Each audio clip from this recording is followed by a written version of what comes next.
Welcome to Real Politics for Real People, where we discuss politics and talk about intelligent solutions. On today's show, we have Stacy Shore, Jeff Brown, Gary Leindecker. I'm Dan O'Neill. And for the folks who are not really familiar with our show, Gary, you are a self-described left of liberal progressive. Could you elaborate on that a little bit? Sure. I'll just say the background that I came from included being born into a family that had parents who I think set a real example and of fairness and compassion and responsibility. I also was affected by John Kennedy when he was elected, or before he was elected, because he had a belief in the role of government and of the people taking responsibility as well as having the benefits of government.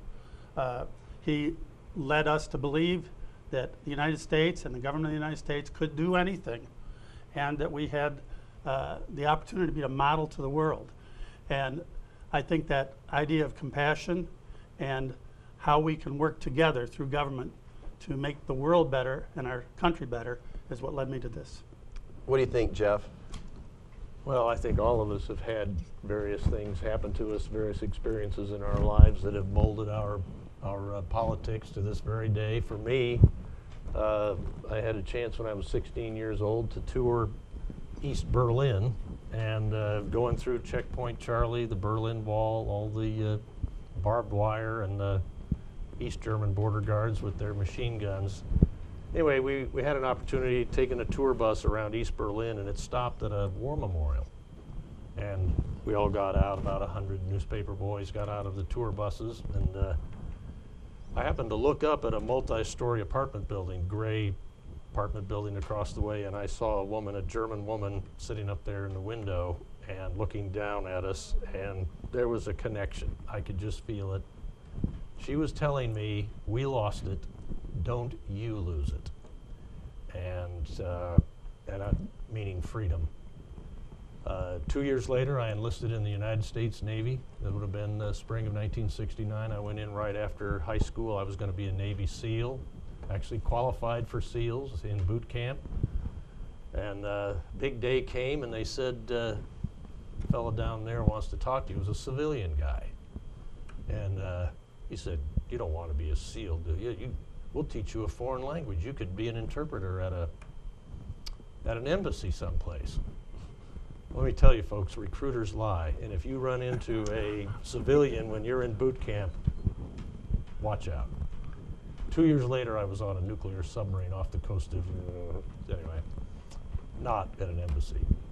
I describe myself as a Reagan Republican, and to me that means three big things: limited government, lower taxes, strong national defense. Stacy, how would you describe yourself, your political point of view? I'm a social conservative I'm a mom, a wife, a businesswoman, and I think that I am just an ordinary person trying to raise my children in truth and teaching them an accurate depiction of history and how our country was founded. And much like Gary, I had a very ordinary upbringing. My family were farmers, dairy farmers, and my dad, we lived in a town where generations of my family lived. We, however, believed that charity was the way to help your neighbor, not the government. So I've been raised with an attitude that we do live in the greatest country in the world, and I can be anything I want to be here. However, I do have a fear that in watching what transpires in our country on a daily basis, my children may not have that same opportunity. So I believe that it's important, imperative, that our children know truth, not manipulated truth by the media, but we teach them so they understand where we came from and that the role of government should be very limited as our founders intended it for it to be. Well, I would agree with that. I consider myself a constitutional conservative and an economic conservative, and some of the like-minded people would be Nobel Prize winning economists Milton Friedman, Walter Williams, Ron Paul, constitutional scholar Andrew Napolitano, and Judge Jim Gray. the thing of it is, freedom or democracy without a constitutional framework is five wolves in a sheep Amen. deciding on what to have for lunch. And the Constitution, it reaffirms our pre-existing right to be free of tyranny of the majority. What it also does is it puts the government in its constitutional box. And my concern lately is that the government has overstepped its bounds and our rights have been eroded. So that's my general view. Most of us, Stacy, myself, and Jeff, we consider ourselves constitutional conservatives. Now, Gary, you have a slightly different outlook on the Constitution. Would you mind telling us about it? Sure. I think the Constitution is a living document in one sense. I don't think anyone knows what the founders had in mind when they wrote the Constitution. I think they fought it out line by line and agreed on what to write, but that doesn't mean they actually agreed on how to interpret that. If you look at legislation or any of those kind of processes, you'll find that's the case. The words are agreed on, but it doesn't mean everybody agrees. I think another thing is that we have to interpret some of the Constitution in the present time. They didn't deal with internet. They didn't deal with a whole lot of the social issues, economic issues, the world issues. Well, Gary, there are They're the some same. words that are, don't you believe that the word shall actually means that you must do this? Would you agree with that anyway? That that's I would one- agree with that to the extent that I would agree that the word people means people. the right of the people. No, people, not corporations. And this is where, if you want to talk about the problem with reinterpreting the Constitution, and most constitutional conservatives, I believe, are supportive of the idea that corporations are people. So I think when you use the term constitutional conservative, it just means this is my interpretation or our interpretation. It doesn't mean there's any one perfect interpretation. Jeff, what's your interpretation? I know we're a little short on time, but go ahead and tell us what you think about constitutional conservative. Well, I am a constitutional conservative, but it's definitely a document that has had to grow with particularly the march of technological progress. In those early days, it was a 4-mile-per-hour world. As fast as a horse could walk, and as far as he could walk in a day, about 12 miles. Today, and that made it impossible for the government to reach out and impinge on the individual rights of people in a 4-mile-per-hour world. Well, today we have instantaneous worldwide communication. The federal government has the ability to trace precisely where we are and where our money is and So where does our Google. property is at any particular time. Well, Jeff, I'd like to say, in looking at the Constitution, Jeff, I'll tell you what, we need to take a short break right now. When Real Politics for Real People returns, we'll talk about energy, education, the Lakeshore issue, and more. Hi, I'm Chris Wagner. Come visit me in Osage Beach for all your insurance needs. Farmers Insurance, helping you with anything in the playbook since 1928.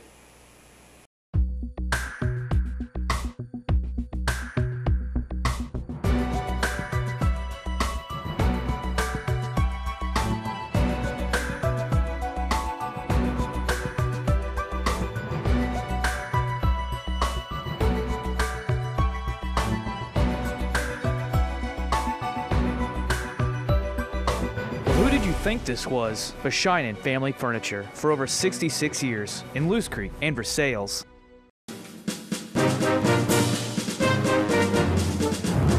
Welcome back to Real Politics for Real People. Education is something we all have strong feelings about. I know, Stacy, you have strong feelings about education, don't you? Why don't you tell us about I it? do. I think it's important to preface with the fact that my husband's a teacher, my mother and father-in-law were teachers, my brother-in-law is a teacher, so I actually have a family full of teachers who do teach in the public school system. But my experience with my children has been something different. I mean, when my son was in 3rd grade, I was told he doesn't need to learn any memorization facts. It's a waste of brain power. We're a generation of cell phones and calculators. And then they teach him to draw pictures.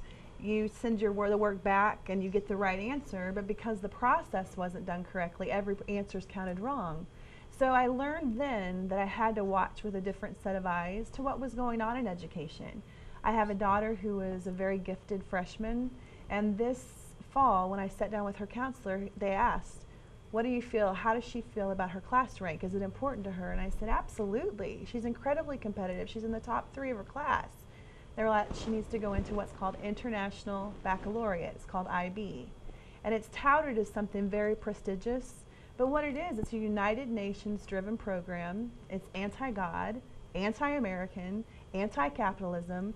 Their tests are sent overseas to be graded. And I just encourage everyone to look it up. Our tax dollars are paying for this. Is this a state or federal program that sends their texts overseas? I don't know that it's a state or federal program. It's United Nations driven. The curriculum is from the United Nations. And when you see, there's a website called thetruthaboutib.com. And when you read, there's an Earth Charter that talks about Mother Earth. And it is very offensive to me as a Christian that the United Nations has an open door to indoctrinate the best and the brightest, the kids who are supposed to be gifted. If their class rank matters to them, then if they're not going to be bored to death, they have to go into IB is what we've been told. And there's not an alternative to that in our school system. So I think that it's something really important that every parent should be educated about, understand what it is, because I think that we just send our kids to school and think they're getting what they need. The job is done. The job is not done. We have to watch with a different set of eyes than ever before. Well, I totally agree with you, and I'm really glad that you're paying attention. Jeff, I know you have different thoughts on education, the future of education, how we can remake it. Well, this is very eye-opening. I'm a product of public school education in Iowa and in Missouri back in the 60s. And I was taught very well, but somewhere, and I think it was after the establishment of the federal government Department of Education is when this trend started to change. I am a father of 6. They're all out of high school now. Only 2 of them left in college now. But well, you had thoughts on how we could improve education with technology? Right, yes. The problem is that we haven't really changed the way we teach our kids in the last 600 years. It's essentially the model set up by a group of Catholic monks. The Jesuits is the system that we have for educating our young people, although now it's being modified. What I'd like to start with are the fundamentals, and that is that in our capitalist system, scarcity makes things expensive. Teachers are scarce and buildings are scarce. That's what makes education so expensive. I say let's apply our tools of technology to the education system. Let's get our teachers onto the internet. And I know for our kids, my wife always said their education starts when they get home. That's right. That the schools are just there to teach some very fundamental things, make sure the bricks are laid and the foundation is firm. But we were very strict with their use of watching television and their use. Now the internet, when my kids were young, was just starting to come in. But we had a computer there in the library room at the house, and we were early adopters. But parents today have got to really take the bull by the horns, and you can't. It definitely makes a difference, I think. Gary, I know you also have some strong feelings about education. And actually, I'll first of all say I totally agree with Stacy that parental involvement, whether it means you're homeschooling, working with the public school system, challenging them, or working with them if you like how they do it, or any other way. I think that's a key. Another thing, I'll agree with Jeff that we need more forward-looking things in our public schools. A lot of that adoption of technology, for instance, is limited by the funds available. People vote down tax increases, and some teachers do oppose it. Well, Gary, speaking of taxes, you also opposed the real estate tax as also to pay for the schools. Isn't that correct? Yeah, just historically, schools were funded by real estate because only the wealthy owned the property, and they had the money, and sometimes it was only their So kids. what would be But the eventually, alternate plan? to me, the alternative is an income tax, or in addition to the income taxes, or wealth tax. I graduated, actually agree with you, so because I think the way that it's applied with the real estate tax is very unfair. Gary and I have had some other discussions, and Gary, if you don't mind me asking this, I am for vouchers, and Gary had said that he thought that government money should not go to private enterprise. My feeling is food stamps, that is a voucher. Essentially, the government doesn't own all the grocery stores. I believe we should be consistent. I believe, what's the problem with that? Gary, where am I wrong here? Where am I going wrong? Why can't we use vouchers the same way we use food stamps? Basically, I see the fundamental issue that is challenging education right now, public education in the high schools and grade schools, is poverty. And I don't think that giving vouchers for people who then, right now, we already have two-tiered system in the sense that in poor communities and failing communities, we have very poor schools. In wealthy communities, things are pretty good. Where parents are involved, things are pretty good. I don't think the school system is broken in the same way that a lot of people do. I think that poverty and some of the other challenges that schools are asked to do way more than they were doing originally is a fundamental problem. So I think education is a fundamental need, and it's like the infrastructure of the world. We don't need multiple electric systems or road systems. Well, I agree with you that it is an important thing. Just like food, there again, we have private markets. It's time to take a short break. When Real Politics for Real People returns, we'll talk about energy. Do we want to glow in the dark, or is the answer blowing in the wind? Lake Galleon at the Lake of the Ozarks offers novelty gifts for your home and dock. Come into our one-of-a-kind store in Osage Beach and enjoy all of our unique gift items from the floor to the ceiling.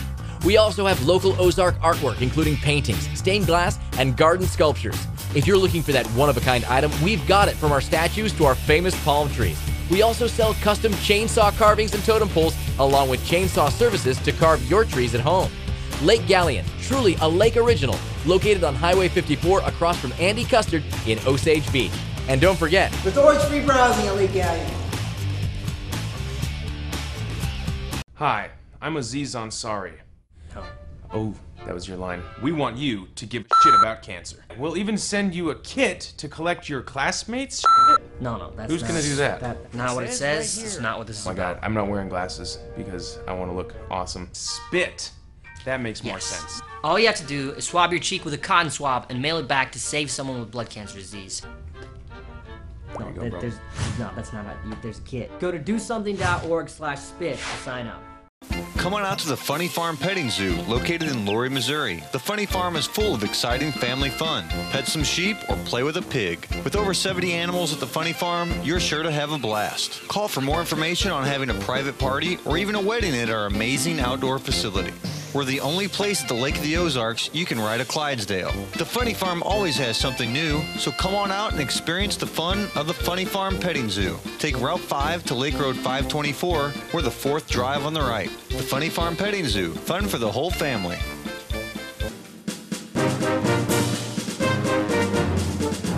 Welcome back to Real Politics for Real People. Where we get our energy and how we use it affects all of our lives. I am personally a strong advocate of the Boone-Pickens plan. We have abundant natural gas in this country. It is cheap, it's clean, and it's American.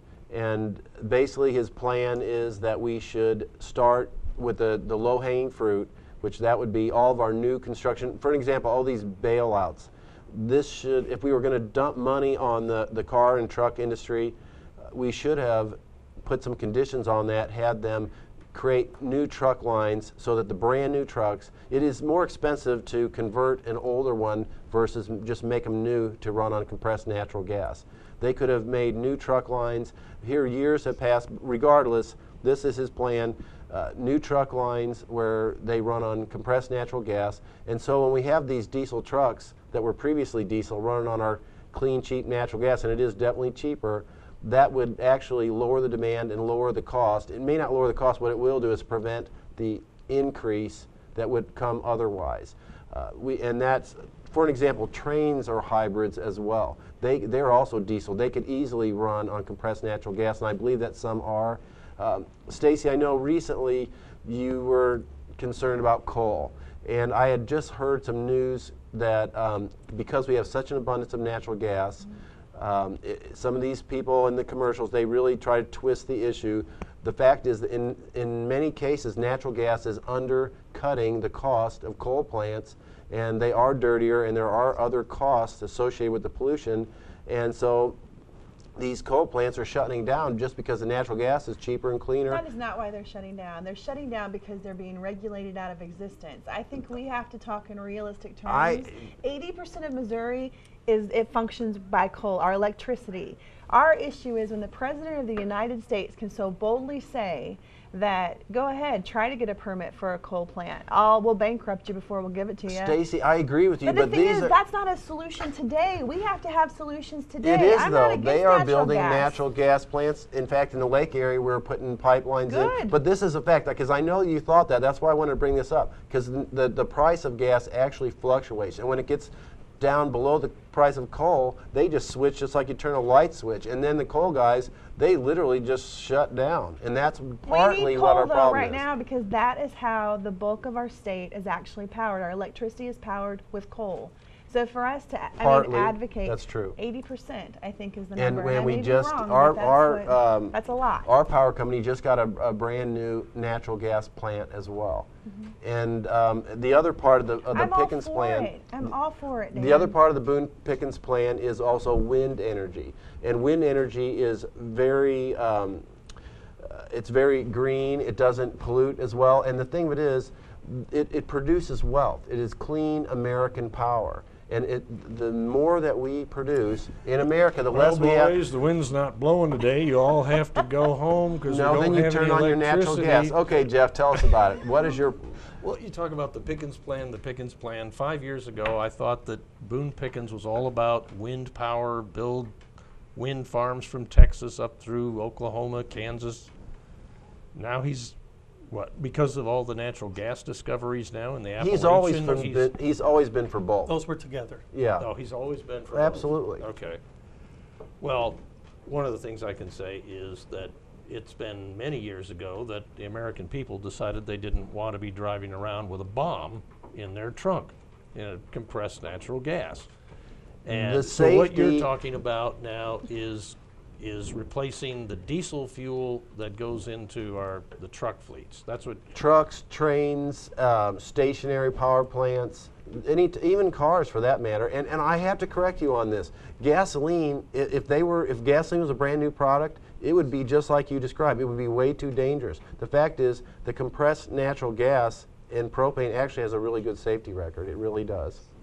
Okay, so compressed natural gas at like 8,000 psi carried around. You're the technology guy. Fix it. That's what it is. In order to get enough natural gas into a bottle that is carried in your trunk, and you want to have a 350 mile range, you're talking about storing it at about 8,000 psi. They have solved this, and mostly it's for fleet use. That is when it's most efficient. And the other part of this that I've found out in discussing it with neighbors around here is that natural gas flows through the pipelines at 0.5 psi. What do you have to do? What kind of equipment do you need in order to step that 0.5 up to 8,000?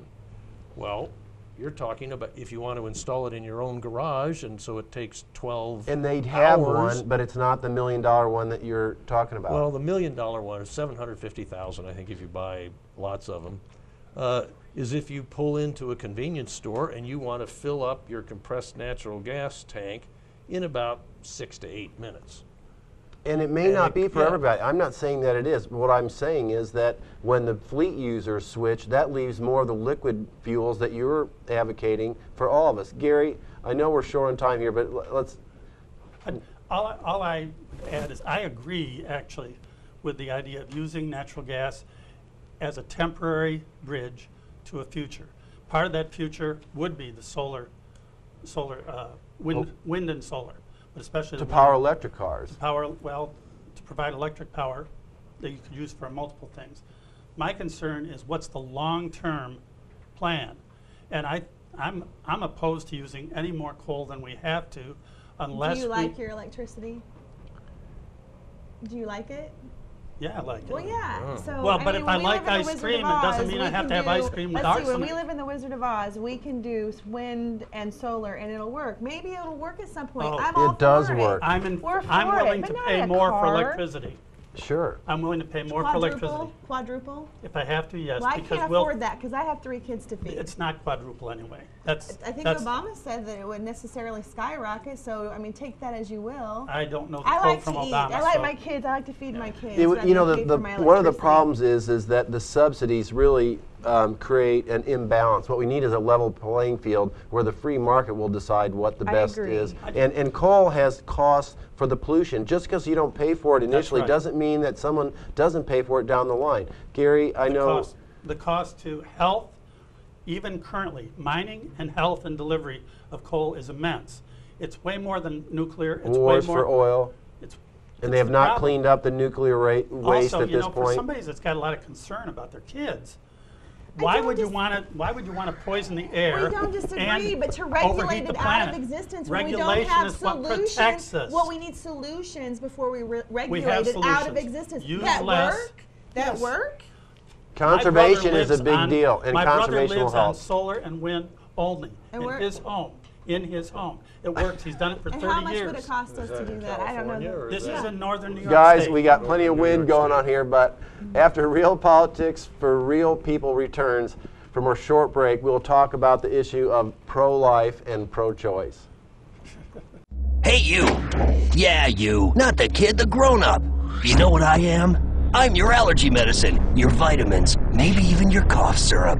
Each year, thousands of kids get sick. Some even die because I'm used the wrong way. Kids get confused and think I'm candy. Now you know what I am? I'm your worst nightmare. For free info, log on to savekids.org. Lake Galleon at the Lake of the Ozarks offers novelty gifts for your home and dock. Come into our one-of-a-kind store in Osage Beach and enjoy all of our unique gift items from the floor to the ceiling. We also have local Ozark artwork, including paintings, stained glass, and garden sculptures. If you're looking for that one-of-a-kind item, we've got it, from our statues to our famous palm trees. We also sell custom chainsaw carvings and totem poles, along with chainsaw services to carve your trees at home. Lake Galleon, truly a lake original, located on Highway 54 across from Andy Custard in Osage Beach. And don't forget, There's always free browsing at Lake Galleon. Experience Grand Rally go-karts today. Strap in and hang on as you feel the rush of going head-to-head with other racers. Grand Rally go-karts offers single and dual passenger go-karts. Race around one of the state's longest and fastest tracks. And while you're there, get a hold of the lake's best snowballs at the Big Easy Snowballs and concessions. With so much fun to be had at Lake of the Ozarks, Grand Rally Go-Karts is where the fun begins. Grand Rally Go-Karts is located in Osage Beach on Highway 54. Hi, I'm Chris Wagner. Come visit me in Osage Beach for all your insurance needs. Farmers Insurance, helping you with anything in the playbook since 1928.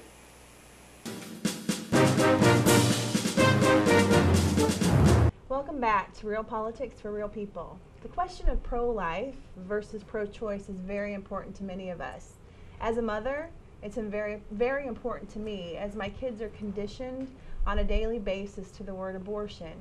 Choice is a word that so often Americans, we believe in choice, we're free, we believe in freedom. But choice, I teach my children, blankets the much bigger issue of what abortion really means. I can remember when my my daughter, who was 5 at the time, asked me what abortion was. It was a moment that I can remember exactly where I was, exactly how she asked it, and I remember the lump I got in my throat when I had to explain to her exactly what it meant.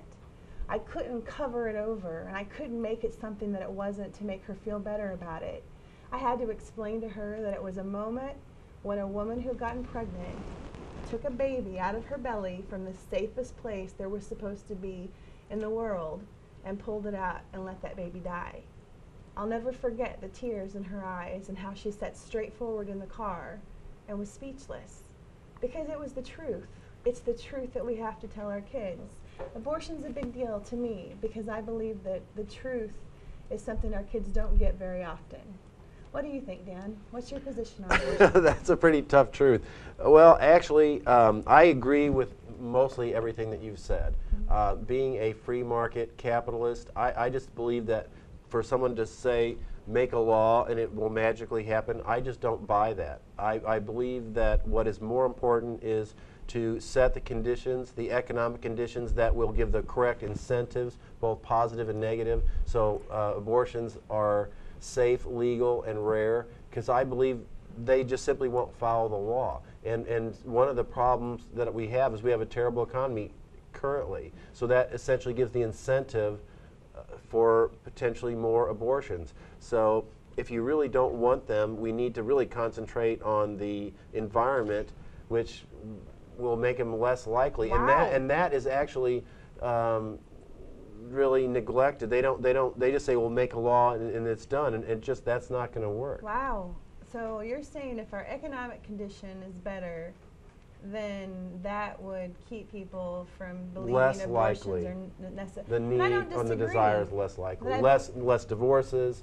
And the one other thing I would add is, and this is some of my complaints with the heavy pro-life people, that some of them don't even like certain types of birth control. And I think if you don't want abortions, you darn well better be. Two separate arguments. I mean, birth well, control but they and throw it all abortion- together. Well, the liberals throw it all together. The definitive argument with abortion, legitimately, I'm on your is side, what but is come what on, it you got to says. give a little bit. I believe in birth control. That's why I appreciate you. Absolutely, I believe in birth control. However, You are more reasonable than some. but I think that the reasonable part is when we talk about abortion, we have to talk about what it really is. There's legislation that's being introduced, I believe at the state level, I heard the other day, that if a woman goes in to get an abortion, they want her to see a picture as far as how far along she is of what's in her womb. What do you think about that, Jeff? Well, I said before I'm a Reagan Republican. Yes. And for the last 30 years, the Republican platform has been a pro-life platform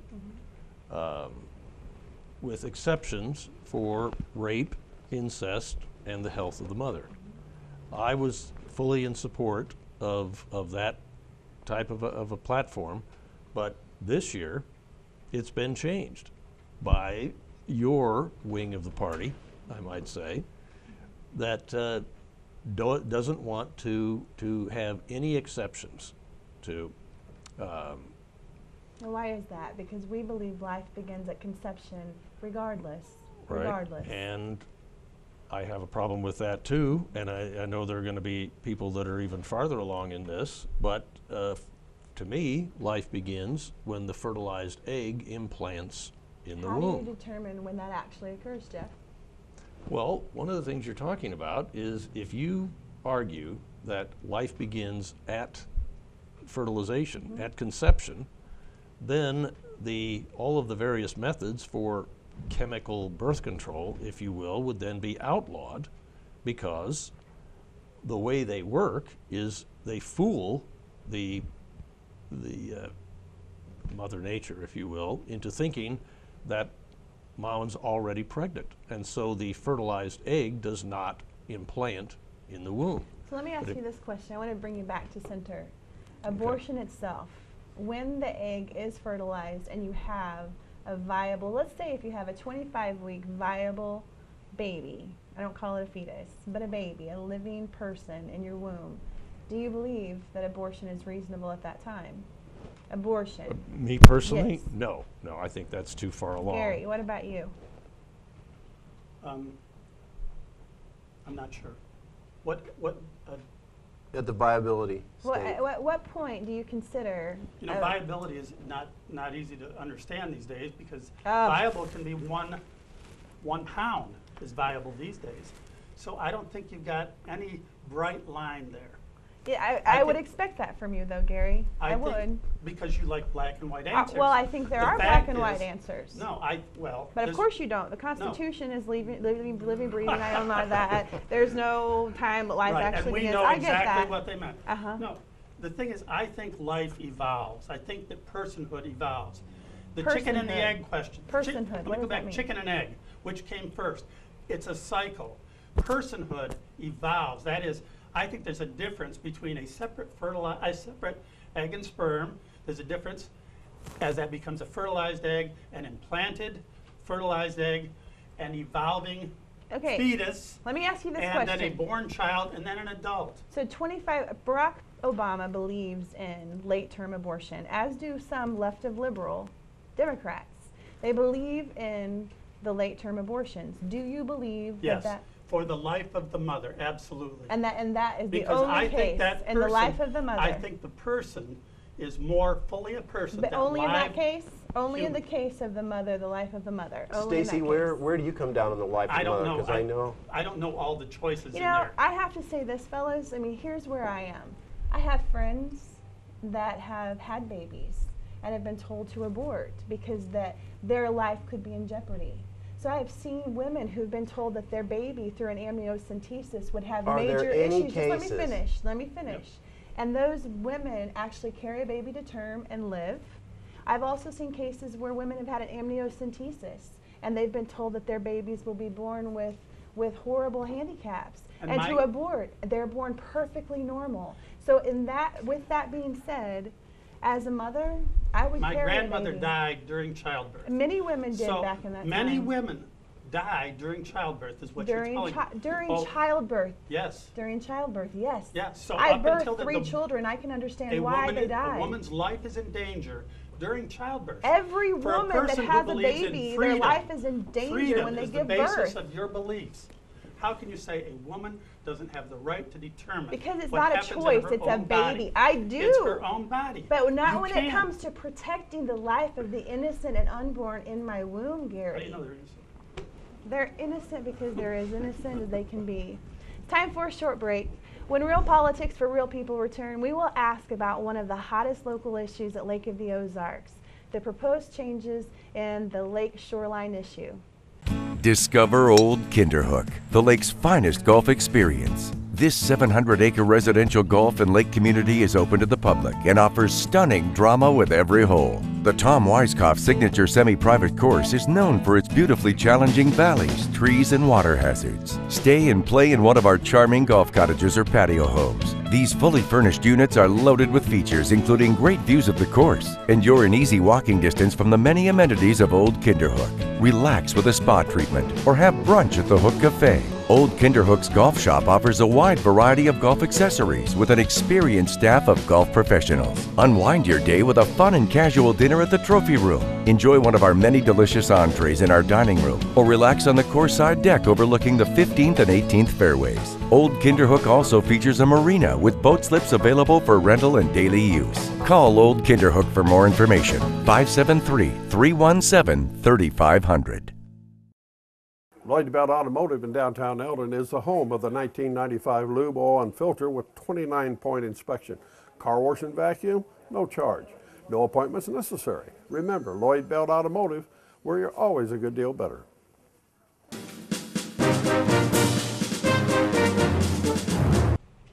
Welcome back to Real Politics for Real People. The Lakeshore issue has a huge economic impact on many people in the lake area. I, for one, am pretty familiar with it because I've been a student of the issue for about 3 years selling real estate.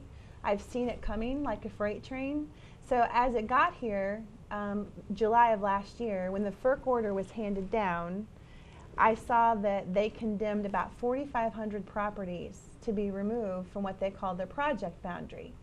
The issue has evolved, but we still have incredible issues today with many people who own homes on Lake of the Ozarks. They have real issues now.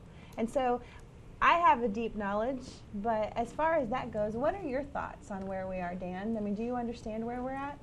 You know, I am also a licensed real estate broker, and I am more knowledgeable than I believe most people are in this kind of thing, and it was tough for me to grasp it all. It is a little murky.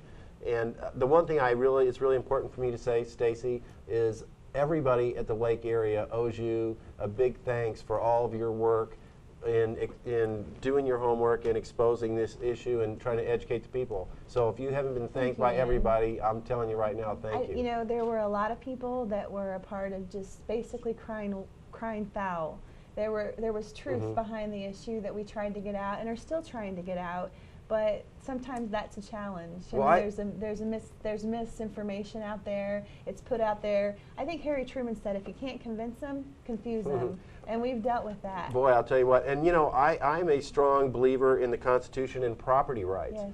And I did read our deed, and I feel like it's possible that our rights would be violated, that we would be giving up our ownership because they said so without compensation. Yes. I didn't really buy into that. I think what's important to note is that we have deeds that have been in place since the 1930s. 80% of every single property at the lake has some layer of protection that we should be compensated with protection because we pay taxes on that ground.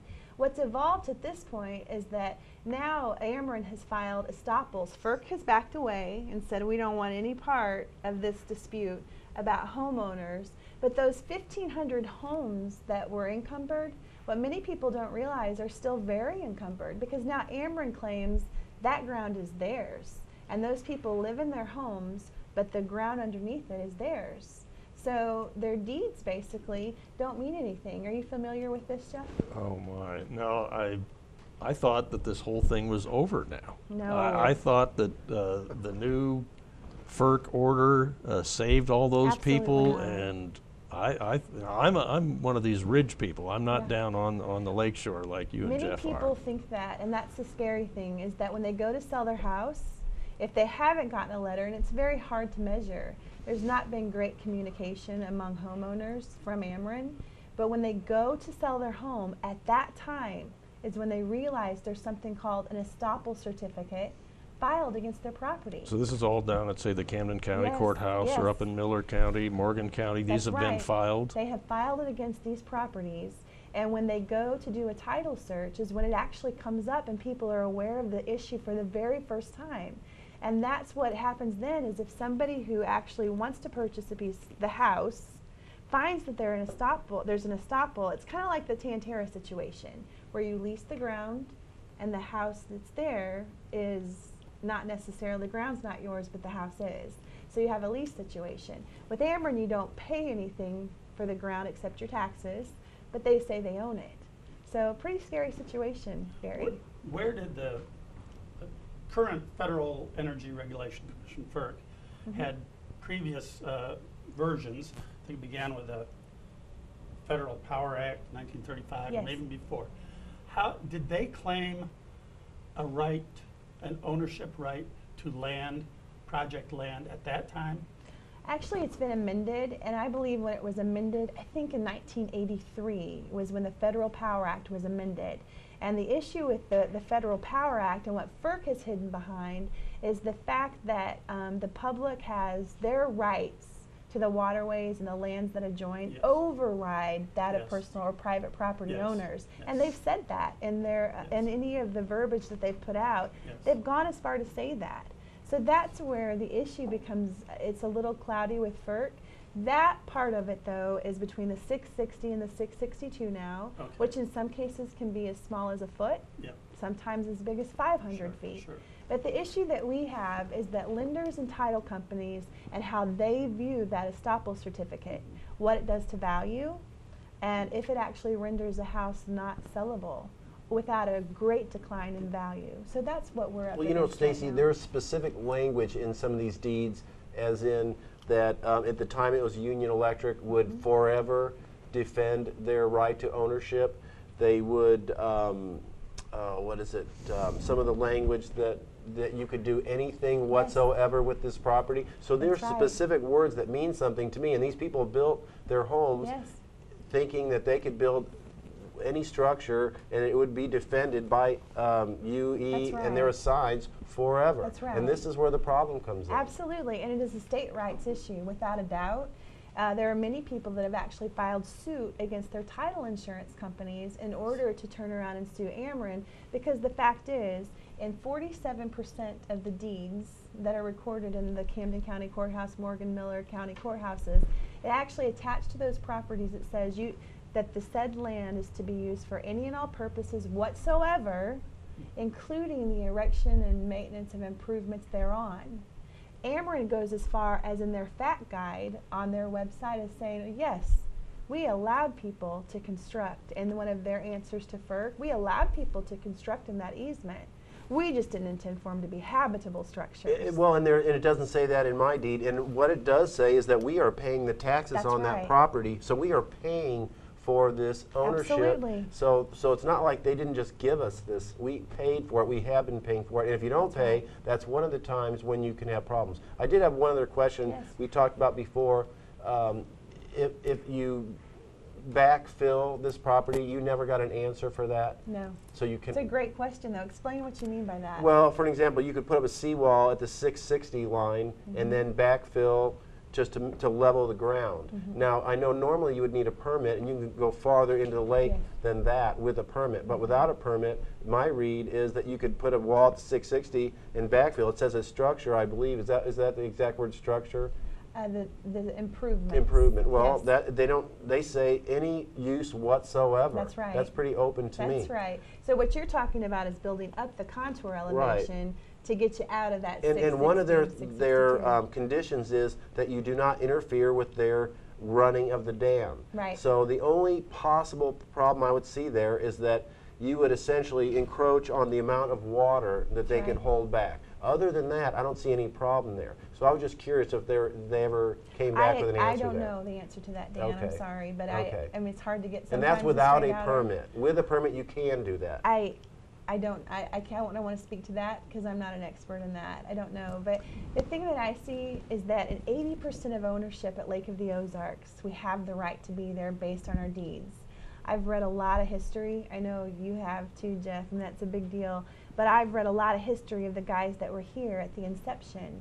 And those deeds should mean something. As an attorney, would you agree that the deeds should mean something? Yes, but back then, I hate to harp on technology, but the technology for establishing all of these elevations is not what it is today.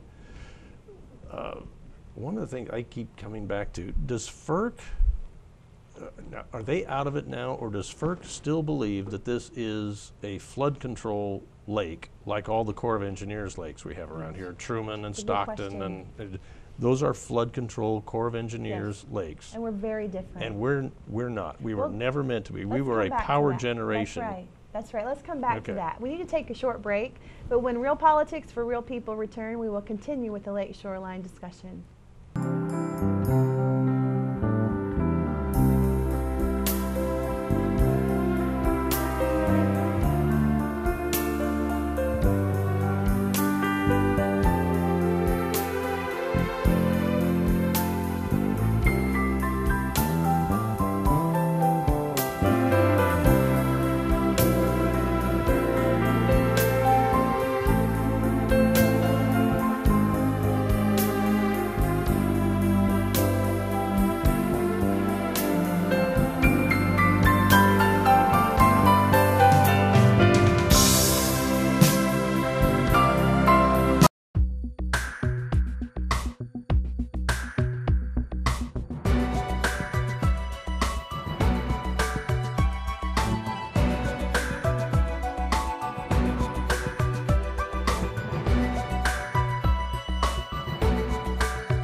Who did you think this was? Bashinin Family Furniture for over 66 years in Loose Creek and Versailles. Welcome back to Real Politics for Real People. We're pushing back the fog on the Lakeshore issue that we've been facing for the last several months here at Lake of the Ozarks. It's been a huge issue. As a realtor who sees the faces of the people that it really affects, there was one family, I think, that probably affected me the most about 3 years ago. They were a family who owned a campground, and these people had owned it since 1984. They had worked it, and they had put their blood, sweat, and tears into it for that many years. And it was an elderly man and a woman, their children, and then their grandchildren all lived on that one site. They had gotten a contract on that piece of property for a sizable amount. It was 13 acres on the lake. And we did not become aware of this issue until it went to the courthouse and someone came back and said, Ameren won't allow it. They say they own that property. So at that time, it was because that's when, and seeing those people and seeing how old they were and how devastating it was to them, that's when I really I had an interest in it at that point. I wanted to understand. And what we talked about right before we went to break was how what we have done is we've taken a look at the SMP, the Shoreline Management Plan, and we've referenced it to a core lake and how similar they look. But the thing that's interesting is we're not similar. The rights that we have here are very unique to most lakes in the country. We're not a core lake, but it appears that the federal government and FERC would like to retrofit us into that kind of lake. Luckily, we got a lot of attention on this issue. Senator Blunt, McCaskill, a lot of local politicians got on board. Vicki Hartzler was a big pusher of actually drafting legislation against FERC or to keep them out of personal property rights issues. Do you remember that, Jeff? Well, I remember Senator Blunt and Senator McCaskill. I think that it was their bill that actually ended up passing because they were able to attach it to something else. I think Vicki Hartzler's office. Yet. I don't think it passed. It was introduced, but I think it made enough of an impact. Yeah, Senator Hartzler's staff tried to make it just a standalone bill with very little chance of passage. Yeah. But I still want to get back to the federal government's not understanding that this is a power generation lake. It's not a flood control lake. Yes. It's not like Truman Lake or Stockton Lake or any of these other big Corps of Engineers lakes that we have. I think that's the interesting point, is that when you understand how this lake was acquired, or how Union Electric came in and acquired it from each individual owner over about a 5-year period, what people need to realize is those rights that were conveyed back in the 20s and 30s are what define their rights today. And that's what makes us different. Some people, 30% of lake owners own to the middle of their cove or the middle of their channel. They own all the land all the way out to the middle of the channel. So for Ameren to say, well, we can regulate you, or, well, I pay taxes to the middle of my channel, I do. So I think it's interesting that the federal government can kind of try to come in here and say, well, you pay taxes on it, but we're going to give it back to the people for the betterment of the whole. That's pretty offensive to a lot of property owners. Without here. any compensation? Absolutely. Without compensation. Absolutely. And I believe the Fifth Amendment says something to the effect that private property should not be given to any government use or public use without just compensation. That's right. That's exactly the first thing I right. ever heard. That's how I first heard of Stacy. She was talking about this on the radio, and I thought to myself, boy, this person is really doing us a favor, and she was really speaking the truth. I think that the important thing to know is that I speak the truth to the best of my knowledge, and that to put the truth out there and allow people to research it on their own, to link into other links, to see Vicki Hartzler or Roy Blunt on the floor of the House and the Senate actually arguing for our private property rights. I think that's a pretty powerful tool in educating people. And what I think is so interesting is that people, as they've gotten educated, it's been everyone's issue, not just Democrat or Republican. It talks about personal property rights and what we're entitled to as a result of paying our taxes. So Claire McCaskill did also. She did. Sponsor You know the what? bill. And she did. She was a part of it. I didn't see her on the floor. I never saw anything. But I will say that I was on a conference call with Claire McCaskill, and she did really fight for, and I think she made a lot of noise about this issue, and it was greatly appreciated. Like we said all along, it didn't matter what political affiliation. It was wrong. There were 4,500 homeowners that basically FERC came in on such a cavalier way. I mean, they came in to knock people's houses down. That's a huge issue. 1,500 homes to be wiped clean because FERC said it was on their property that they controlled. That's a really big deal. And I think the interesting thing is that it's not just here in Missouri. We've seen it all over the country. I mean, Virginia has a lake very similar to ours. Oklahoma, Washington State, they see the same issues. When did the shoreline management plans, when were they created by FERC and under, you know, what authority? Well, the Federal Power Act, as I understand it, gave FERC the authority to actually come in, and in order for Ameren to get their license approved, FERC is supposed to regulate Ameren in order to get their license approved. But in doing so, they have to meet all the criteria set out by the shoreline management, or design a shoreline management plan. Okay. The fact is, the shoreline management plan gives such overarching freedoms and liberty to Ameren and FERC that if I, as a homeowner, basically protested, they say they can change the rules. I mean, there's all kinds of different language in Appendix B of the SMP that talks about the rights that they have. The problem is, if I had a protest, or you had a protest, or you had a protest, who do we go to? Ameren or FERC. That's about the only option that we have. So it's been an interesting journey, but the people are what inspire me, and to make sure that people still understand we are not out of the woods. So you're saying FERC has backed off, so the Yes. problem isn't the federal agency anymore? I don't believe that FERC has any role, honestly, as far as they have to regulate Ameren, but in telling me, they still, the 660 to the 662, again, we believe that I have ownership rights on about 80% of the cases. My deeds explicitly spell out that I have ownership rights to the water's edge or to the middle of my channel. I've paid taxes in exchange for those rights. So for now, the federal government to come in and say, but we're just going to take this 2 feet of contour back and we're going to regulate it, I think that's the thing that, I mean, that's still an issue with FERC. So no, we're not completely absolved of what their hand in this issue, for sure. In general, you know, I would see protecting the public's right to access as an important thing. I agree, but state parks, and we have abundant state parks. They are supposed to create recreation facilities and have enough access Absolutely, areas. and we do. We do in some places, in Most some places most it's pretty places. bad. You know what? But I agree otherwise. Yeah. that We're this out is of time today, unfortunately. We could talk about this forever, but thanks, Dan, Jeff, even you, Gary. You know I love you. Thanks for watching Real Politics for Real People. We'll see you next time.